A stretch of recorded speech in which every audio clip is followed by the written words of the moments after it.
श्री स्वामी समर्थ महाराज की जय।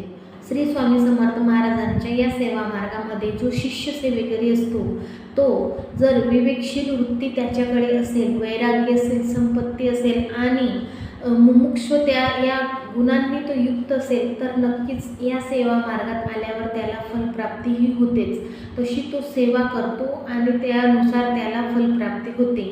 जसं की कॉलेजमध्ये शिक्षक शिकवित असतात किंवा शाळेत पण शिक्षक शिकवित असतात, वर्गात भरपूर मुलं असतात आणि प्रत्येकाची धारणा करण्याची क्षमता ही कमी जास्त असते।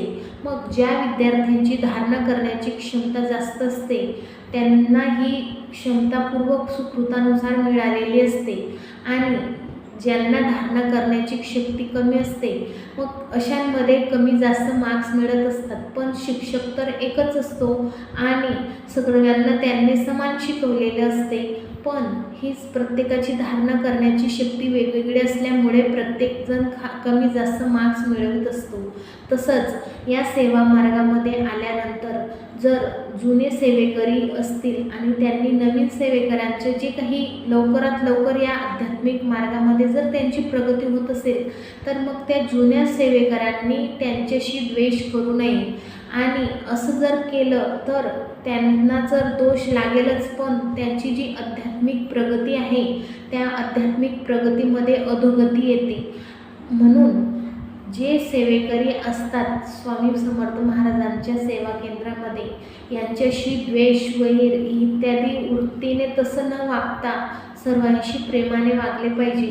हाच आध्यात्मिक मार्गाचा पायाभूत नियम आहे की प्रत्येकाशी प्रेमाने वागा आणि प्रत्येकाला सेवा समजून स्वामी समर्थ महाराजांनी त्यांचा स्वामीसूत दादाबुवा यांच्या महानिर्वाणाबद्दल मुंबईच्या गादीवर कोणा एकाला तरी बसवायचे ठरविले।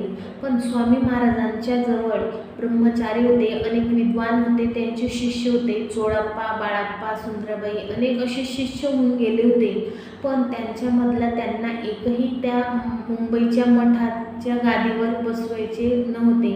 मग दादांच्या महानिर्वाणानंतर दादांचा जो मुलगा होता तो 8 ते 9 वर्षाचा होता। मग रात्रंदिवस स्वामी महाराजांच्या मुखामध्ये त्याचाच ध्यास होता की तू दादा कधी येशील माझ्या दर्शनाला आणि मोर पांखरा माझे जी काही गादी आहे ती कोण चालवणार किंवा माझ्या पाऱ्याची वीट ही कोण सांभाळेल, असं रात्रंदिवस तोच पाढा किंवा तोच जे काही वाक्य आहे तेच म्हणत होते। महाराजांनी स्वामीसुताच्या या 9 ते 10 वर्षाच्या मुलाची मुंबईच्या मठाच्या गादीवरच बसवायची निवड का केली, हे कशामुळे घडते, हे सर्व पूर्वसुकृतानुसार घडत असते। जे ठरलं आहे ते होणारच। मग यामध्ये अनुभवाचा, वयाचा, विद्वत्तेचा प्रश्नच येत नाही आणि हा स्वयंभू आध्यात्मिक अधिकार आहे।